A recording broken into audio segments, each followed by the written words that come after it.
నమస్తే, welcome to Vishwam TV. నేను మీ journalist Uday. సమాజంలో అసలు ఏం జరుగుతా ఉన్నది? వివాహేతర సంబంధాల పేరుతోనే కన్న వారిని సైతం కడతేర్చుకుంటున్నారు ఈ తల్లిదండ్రులు.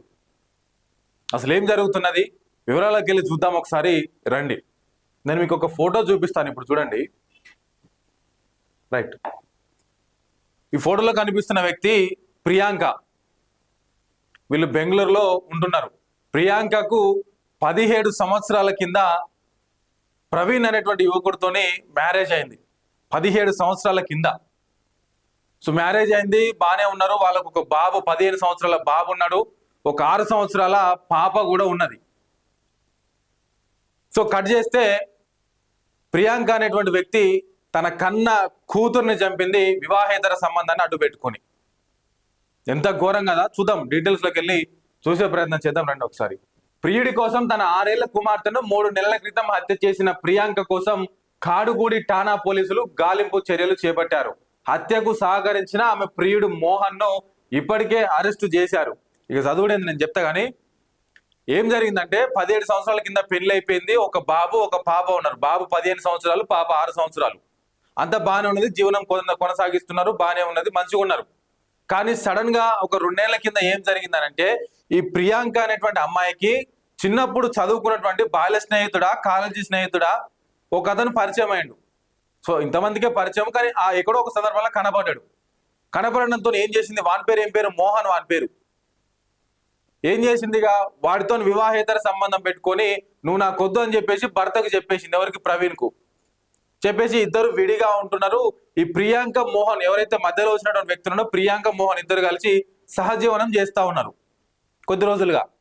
సో ఈ సందర్భంలో తండ్రి ఏమో కుమారుణ్ణి తీసుకొని సపరేట్ గా ఉంటున్నాడు, తల్లి ఏమో కూతురుని తీసుకొని సపరేట్ గా. అంటే 15 సంవత్సరాల కుమారుడేమో తండ్రితో పాటు ఉన్నాడు, ఒక 6 సంవత్సరాల బాలికేమో తల్లితో పాటు ఉంటున్నది. సరే, మీ సావు మీరు సావండి, మీరిద్దరు వివాహేతర సంబంధం పెట్టుకున్నారు, వాళ్ళ బతుకు వాళ్ళు, వీళ్ళ బతుకు వీళ్ళు బతుకుతున్నారు, బాగానే ఉన్నది. కానీ మధ్యలో జరిగిన ట్విస్ట్ ఏంది అని అంటే, వివాహేతర సంబంధానికి అడ్డుపడుతున్నది అన్నటువంటి నెపంతోని కన్న కూతుర్ని, 9 నెలలు మోసినటువంటి కన్న కూతుర్ని చంపింది. ఇగో ఈ రాక్షసి, ఈ ఫోటోలో కనిపిస్తున్న రాక్షసి తన 6 సంవత్సరాల బాలికను, పాపను చంపేసింది. చంపేసి మళ్ళీ ఏం చేసిందో తెలుసా? ఇది చూడండి.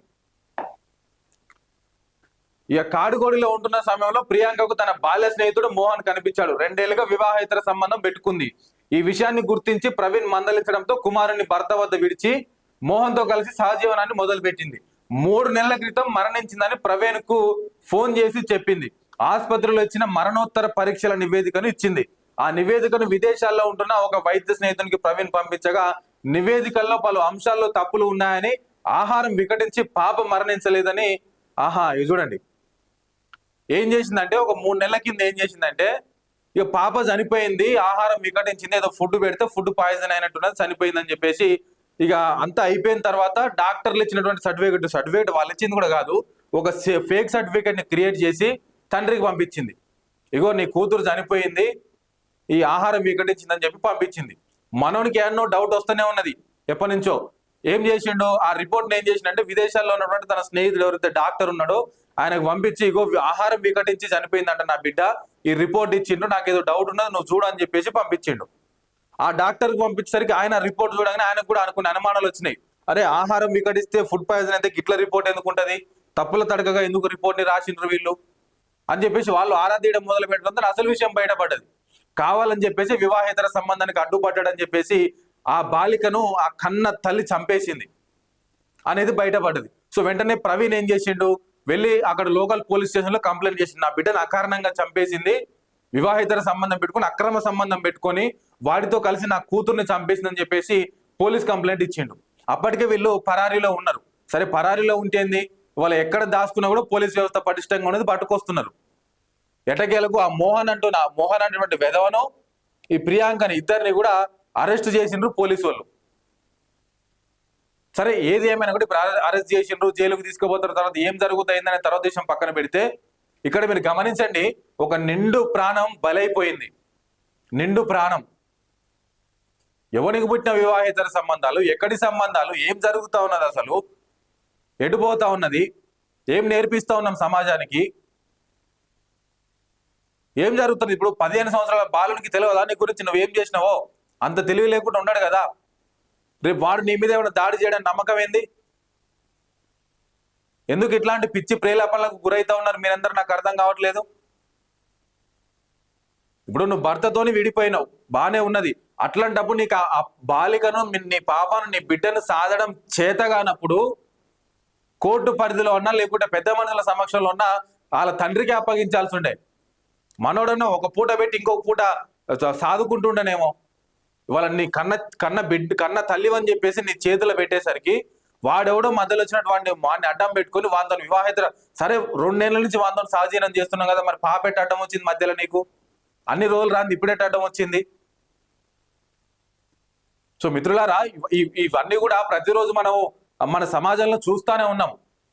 ఇంకో దగ్గర వివాహేతర సంబంధం పెట్టుకొని పిల్లల్ని బాయిల దూకి చంపించినటువంటి ఘటనలు ఎన్నో ఉన్నాయి. మరొక దగ్గర భర్తనే ఇంకొక వేరే మహిళతో వివాహేతర సంబంధం చేసుకొని భార్యను, పిల్లల్ని చంపిన ఉదంతాలు ఎన్నో ఉన్నాయి.